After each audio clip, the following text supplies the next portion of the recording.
Hi friends, இன்றைக்கி என்ன recipe பார்க்க போகிறோம் அப்படின்னா எக் ஒயிட் குருமா தான் எப்படி செய்கிறதுன்னு சொல்லிட்டு பார்க்க போகிறோம். அதுக்கு ஒரு மிக்ஸி ஜார் எடுத்துக்கோங்க. அது கூடவே ஒரு பெரிய வெங்காயத்தை கட் பண்ணி எடுத்துக்கோங்க. அது கூட காரத்துக்கு ஏற்ற மாதிரி பச்சை மிளகாய் நான் 2 சேர்த்துருக்கேன். உங்களுக்கு காரம் எக்ஸஸாக வேணும்னா நீங்கள் ஆட் பண்ணிக்கோங்க. அது கூடவே பிரிஞ்சி இலை சேர்த்துருக்கேன். ஒரு சின்ன துண்டு அன்னாச்சி பூ சேர்த்துருக்கேன்.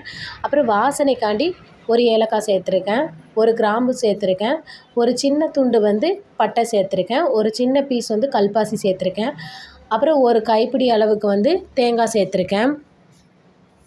இதெல்லாம் போட்டு நல்லா அரைச்சி பேஸ்ட் மாதிரி எடுத்து வச்சுக்கோங்க. அப்புறம் ஒரு பேன் வச்சு அதில் எண்ணெய் ஆட் பண்ணிவிட்டு அதுக்கப்புறம் சோம்பு ஒரு டீஸ்பூன் போட்டிருக்கேன். அது கூடவே நான் பிரிஞ்சி இலை சேர்த்துருக்கேன். மற்றதெல்லாம் சேர்க்கலை, நீங்கள் வேணுன்னா சேர்த்துக்கோங்க.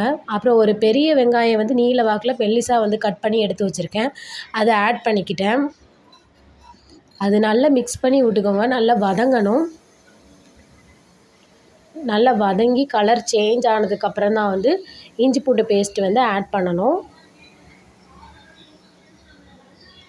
இதோட ரா ஸ்மெல் போனதுக்கப்புறம் கொஞ்சம் கருவேப்பிலை சேர்த்துருக்கேன் நான். அப்புறம் ஒரு மீடியம் சைஸ் தக்காளி சேர்த்துக்கோங்க. அப்புறம் நம்ம அரைச்சி வச்சுருக்கோம்ல பேஸ்ட்டு, அதை ஆட் பண்ணி மிக்ஸ் பண்ணி விட்டுக்கோங்க. நல்லா மிக்ஸ் பண்ணி விட்டுட்டு தேவையான அளவுக்கு தண்ணி ஆட் பண்ணிக்கோங்க.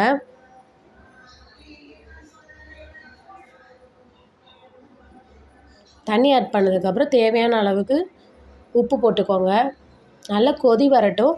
கொதி வந்ததுக்கப்புறம் வேக வச்சு எடுத்து வச்ச முட்டையை 2 கீறி போட்டுக்கோங்க. இல்லை ஹாஃபாக கூட போட்டுக்கலாம். அப்படி இல்லை அப்படின்னா இந்த மாதிரி கீறி முழு முட்டையாக கூட போட்டுக்கோங்க.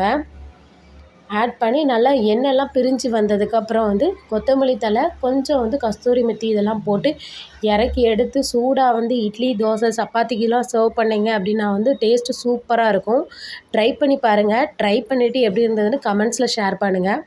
இந்த வீடியோ பிடிச்சிருந்தால் மறக்காமல் லைக் பண்ணுங்கள்.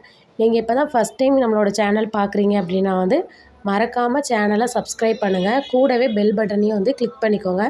அப்போ தான் நான் அடுத்தடுத்து போடுற எல்லா வீடியோஸும் பார்க்க முடியும். தேங்க்யூ.